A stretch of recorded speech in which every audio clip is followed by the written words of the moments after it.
Gente, sabe aquela coisa sombria? Pode ser um fato, pode ser um pensamento, uma ideia, um acontecimento sombrio, terrível, assustador, perturbador, e que de tão perturbador nós sequer gostamos de falar sobre. Sabe, aquele demônio oculto que muitas vezes pode estar conosco, pode fazer até parte da gente, só que de tão terrível, de tão perturbador, nós optamos por colocá-lo em uma gaveta bem trancada, nas profundezas mais abissais do inconsciente e sempre evitar ao máximo qualquer tipo de ponderação, evitar, se possível, pensar nisso. Pois bem, hoje eu quero fazer este vídeo apresentando para vocês uma ideia deste jaez, deste tipo, que está contida em um dos capítulos mais poderosos, mais tenebrosos e mais perturbadores de toda a literatura universal. O capítulo se chama O Grande Inquisidor e está contido na magnífica obra de Dostoiévski, Os Irmãos Karamazov. Eu não vou fazer um resumo da obra, inclusive há um vídeo aqui no canal, um vídeo longo de quase 1 hora, onde lá sim eu faço um resumo e uma análise da obra como um todo. Entretanto, neste vídeo eu quero fazer uma reflexão acerca deste capítulo específico. É o capítulo 6º do livro 5º desta obra monumental. Eu preciso dar apenas uma contextualização para vocês, porque, veja, os irmãos Karamazov vai retratar, Dostoiévski vai retratar ali uma família muito problemática, com muitos problemas, com muitas questões, uma família absurdamente complexa, né? Tem um pai maluco e 3 filhos. Vamos nos concentrar em 2 desses 3 filhos, que são aqui os participantes deste capítulo da obra, que é o Alyosha, que é um jovem puro de coração, um monge, um homem, uma personagem que pode muito bem representar a essência da fé. E de outro lado, o seu irmão, o Ivan Karamazov, que é um erudito, que é um contestador, que tem certa descrença em tudo e que busca compreender coisas que nos são apresentadas como incompreensíveis, dentre as quais a fé. Né? Em dado momento da obra, o Alyosha com o Ivan se encontram para um almoço em uma taberna. O Alyosha sempre era muito curioso para saber sobre as posições do Ivan, para entendê-las melhor. E até então eles não tinham tido conversa alguma. Mas o Ivan, nesse almoço, diz a ele: olha, você quer muito saber as minhas posições, então hoje você vai saber. Ali começa um longo diálogo entre os dois, um diálogo maravilhoso, coruscante, brilhante. E em dado momento chega ao tema, né, que é este capítulo do Grande Inquisidor, que é o tema que nós vamos desenvolver aqui neste vídeo. Né? O Grande Inquisidor é uma alegoria que o Ivan coloca para o Alyosha para explicar o seu ponto sobre um tema central da vida, que é inclusive o tema do nosso vídeo, que é a liberdade. E mais, a contestação de que nós, seres humanos, gostamos da liberdade. Percebam como isso é pesado. Estaríamos nós prontos para a liberdade? Estaríamos nós preparados para sermos de fato livres? Bom, vamos ao que diz Ivan para Alyosha. Ivan começa a sua explicação dizendo que Jesus Cristo estava lá no paraíso e resolve voltar à Terra. Resolve voltar à Terra não para o juízo final, apenas para dar uma passeada e fazer mais alguns milagres, ver como as coisas estavam por aqui.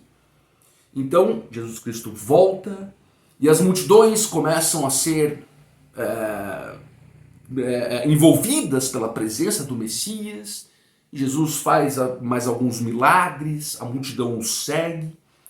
Do outro lado da rua, mais ou menos, tem ali um velho padre, que era um inquisidor lá da Inquisição Espanhola, um homem de mais de 90 anos, um velho.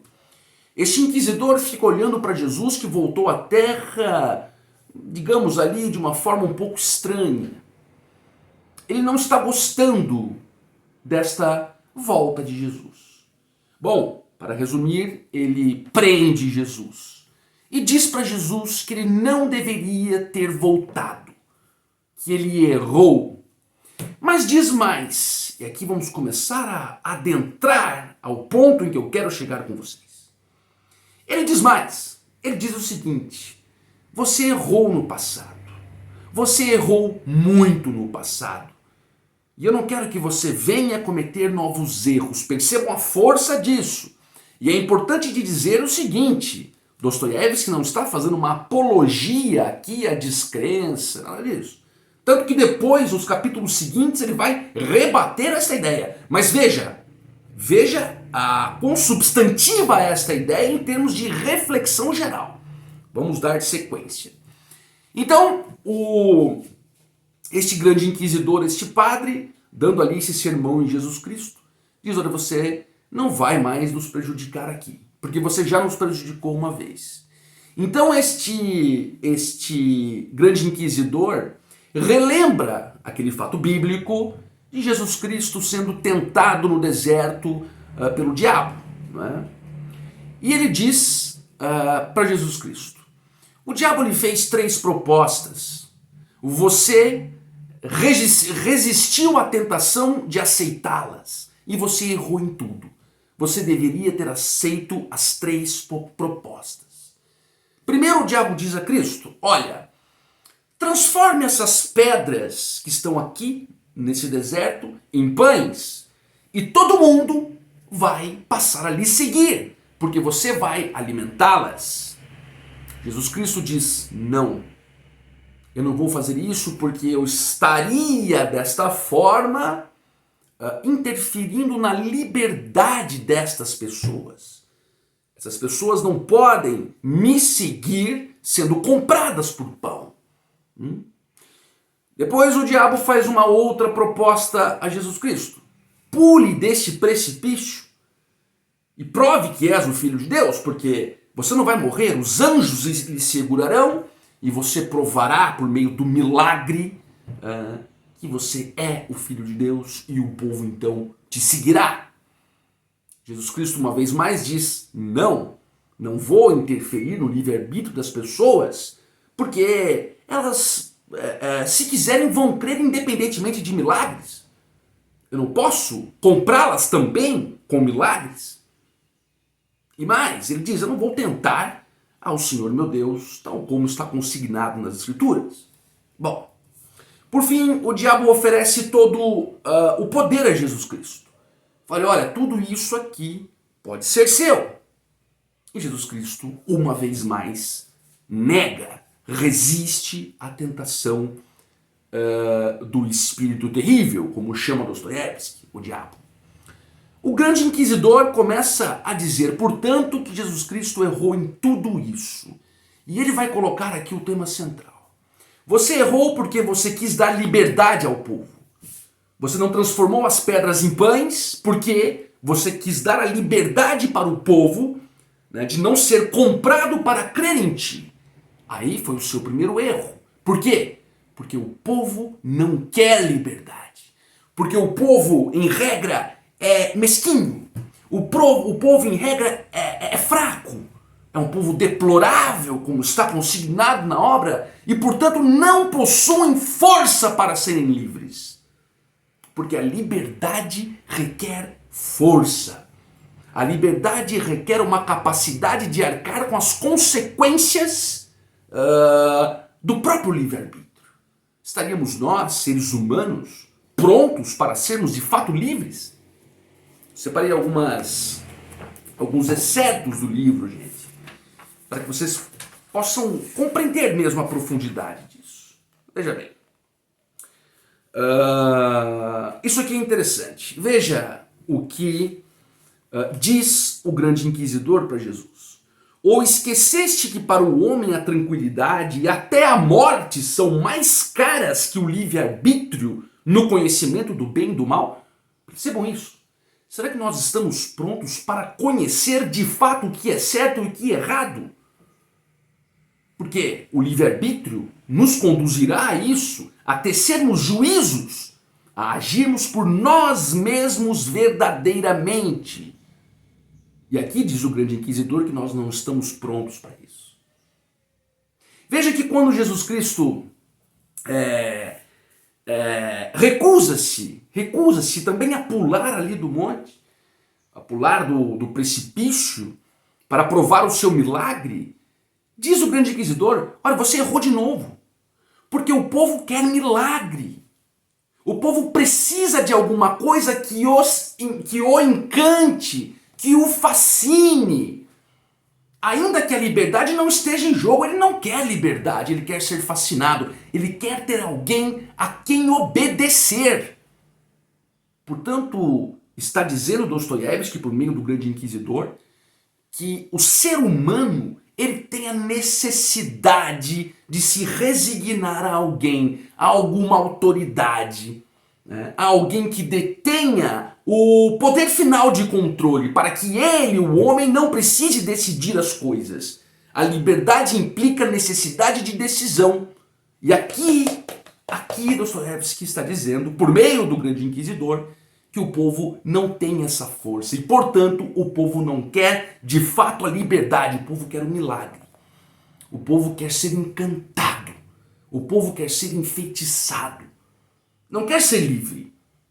Ele vai mais a fundo ainda, ele diz, não, o povo até se sente livre, mas ele só apenas se pode sentir livre quando de fato ele não é livre. Percebam vocês a profundidade desse negócio. A sensação de liberdade está atrelada intimamente com a não liberdade. Portanto, para que o homem sinta-se livre, ele não tem que arcar com consequências de suas próprias decisões. Ele precisa encontrar em uma autoridade, seja ela qual for, já vou falar sobre isso, que decida por ele mesmo. Então perceba que o grande inquisidor está dizendo para Jesus que ele errou em atribuir a verdadeira liberdade para os homens. Ele errou, porque os homens não estão prontos para ser livres. Os homens não querem a liberdade, o homem quer o pão. Ele diz, transforma em pão e todos vão te seguir. Porque o homem quer o pão. O homem quer a materialidade de seu sustento, seja ele em quais esferas forem. Aqui o pão está representando o sustento físico, mas o homem quer ouvir coisa que o sustente psicologicamente, emocionalmente. Ele não quer a liberdade. Ele quer essas coisas prontas. E ele paga o preço de não ter essa liberdade, que é ter de se resignar a alguém. Na verdade, nem paga o preço, ele gosta. Ele gosta de se resignar a alguém. Por fim, quando Jesus Cristo diz que não aceitaria a última tentação, que é de ter todos os reinos para ele, o grande inquisidor fala, você errou de novo. Porque as pessoas querem seguir quem tem poder. Porque as pessoas querem seguir alguém que represente a força. E elas se sentem fortes quando estão resignados a uma autoridade. Estão resignados a um poder. Faça uma reflexão nos dias de hoje, gente. Será que nós não temos nenhum desses elementos conosco? Será que nós não precisamos de alguma instituição, de alguma figura, de alguém que nos complemente no sentido de nos dar sentido?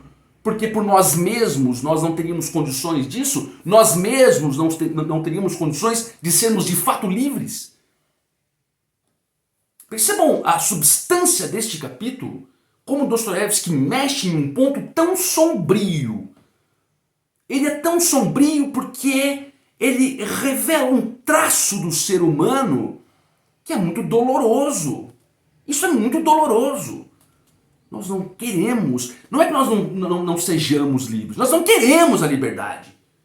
Porque a liberdade implica consequências, responsabilidades. para as quais não estamos preparados. Eu separei uma outras. Veja que coisa interessante, diz o grande inquisidor. Porquanto o homem procura não tanto Deus quanto os milagres. Portanto, nesta ideia, o homem ele está atrás dos milagres. Ele apenas vai se refestelar com o milagre e com o próprio mistério, não é? Porque ele também diz aqui, veja bem, essas forças, as forças que movem o homem, é o milagre, o mistério e a autoridade. Tem até um brocardo latino, né? Homo ignotum pro magnifico, quer dizer, o desconhecido é magnífico ao homem e tal. E é mais um elemento de sujeição do próprio homem ao mistério, à autoridade e ao milagre. Tudo isso são questões que se contrapõem à ideia da liberdade verdadeira. Porque a liberdade verdadeira dispensa a necessidade de milagres, dispensa a necessidade de uma autoridade que conduz a sua vida e dispensa a necessidade do mistério. Pode até haver, mas dispensa. Percebam como isso é forte.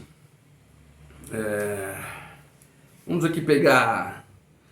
Olha só, sobre essa terceira tentação, né, de que o diabo oferece todos os reinos do mundo para Jesus Cristo, ele nega. Veja o que diz o grande inquisidor. Aceitando esse terceiro conselho do poderoso Espírito, ou do terrível Espírito, tu, Jesus Cristo, terias concluído tudo o que o homem procura na terra, ou seja, a quem sujeitar-se, a quem entregar a consciência e como finalmente juntar todos num formigueiro comum, incontestável e solidário, porque a necessidade da união universal é o terceiro e o último momento dos homens. Todos querem uma unidade. Quer dizer, o homem se sente feliz quando ele está inserido em uma maioria que se resigna a alguma coisa. Vejam vocês que tudo que eu estou dizendo aqui se contrapõe, eu repito, à própria ideia da liberdade pura. Porque nisso tudo há uma ideia de liberdade. Entretanto, uma liberdade falseada. Não é? Falseada porque, vou repetir uma vez mais, o homem não estaria pronto para isso. O homem não estaria pronto para isso. O homem precisa, portanto, de uma figura de poder para que essa figura de poder o conduza. Seja por meio do milagre, do mistério, da autoridade. Se trazermos para os dias de hoje, nós podemos perceber isso em muitas coisas. Alguns são subalternos e amam essa condição dessa sujeição à ciência. Outros à própria religião. Outros à necessidade afetiva do outro, não é verdade? Há pessoas que não conseguem mesmo sentir-se em uma plenitude considerável se não tiver um afeto externo para lhe complementar. Percebam que tudo isso está inserido na ideia do capítulo do Grande Inquisidor. Vejam vocês a profundidade dessa reflexão. Deixem-me ver se eu separei mais alguma coisa.